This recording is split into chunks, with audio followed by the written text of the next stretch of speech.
ഇന്ന് രാവിലെ ഒരു കേസ് ഉണ്ടായിരുന്നു. പേഷ്യൻ്റ് ഡയബറ്റിക് ആണ്. ബട്ട് നമ്മൾ ട്രീറ്റ്മെൻറ്റ് സ്റ്റാർട്ട് ചെയ്തപ്പോൾ തന്നെ പേഷ്യൻ്റ് ഭയങ്കര അസ്വസ്ഥത കാണിച്ചിട്ടുണ്ടായിരുന്നു. എന്തുകൊണ്ടായിരിക്കും അത് വന്നിട്ടുണ്ടാവുക, അല്ലെങ്കിൽ എങ്ങനെയൊക്കെ അത് മാനേജ് ചെയ്യാമെന്ന്?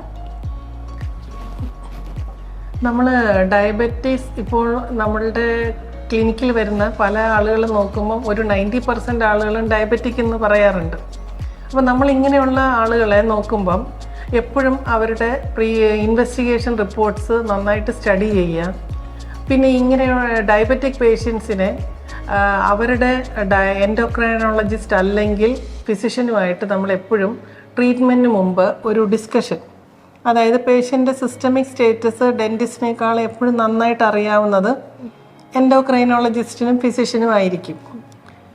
പിന്നെ മൂന്നാമത്തെ കാര്യം, ഈ ഡയബറ്റിക് രോഗികൾ എപ്പോഴും ഒരു മോർണിംഗ് അപ്പോയിൻമെൻ്റ് എടുക്കുന്നതായിരിക്കും നല്ലത്. അവരുടെ റുട്ടീൻ ബ്രേക്ക്ഫാസ്റ്റ്, ഇൻസുലിൻ ഗുളികകളാണെങ്കിൽ അത്, അല്ലെങ്കിൽ ഇഞ്ചക്ഷൻ ആണെങ്കിൽ അതിനും ശേഷം ഒരു 10 മണി 11 മണി സമയത്തോടു കൂടി ട്രീറ്റ്മെൻറ്റ് എടുക്കുകയാണെങ്കിൽ വളരെ നല്ലതായിരിക്കും. അപ്പോൾ ഇതിനുള്ള അഡ്വാൻറ്റേജ് എന്താണെന്ന് വെച്ചാൽ ഈ ഹൈപ്പോഗ്ലൈസീമിയ, അതായത് ഈ ഷുഗർ ലെവൽ താണു പോകുന്ന പ്രക്രിയ വളരെ കുറവായിരിക്കും ഈ മോർണിംഗ് അപ്പോയിൻമെൻറ്റിൽ. പിന്നെ ഡയബറ്റിക് രോഗികളിൽ ഏറ്റവും അധികം കാണുന്ന ഒരു പ്രോബ്ലമാണ് മോണരോഗം അഥവാ ഗം ഡിസീസ്.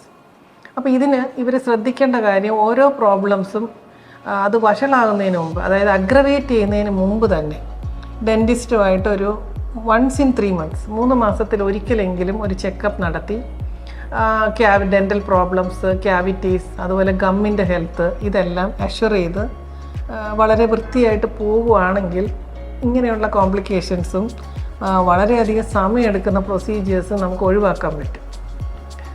ഈ പേഷ്യൻറ്റിൽ മിക്കവാറും അയാൾക്ക് ഒന്നുകിൽ ആവശ്യത്തിനുള്ള ഫുഡ് കഴിച്ചിട്ടുണ്ടാവില്ല, പിന്നെ മരുന്ന് കൃത്യമായിട്ട് നോക്കുന്നുണ്ടാവില്ല, പിന്നെ ഒരു നല്ല കൃത്യമായ ഒരു ഫിസിഷ്യൻ്റെയോ എൻഡോക്രൈനോളജിസ്റ്റിൻ്റെയോ മോണിറ്ററിങ്ങിലായിരിക്കില്ല.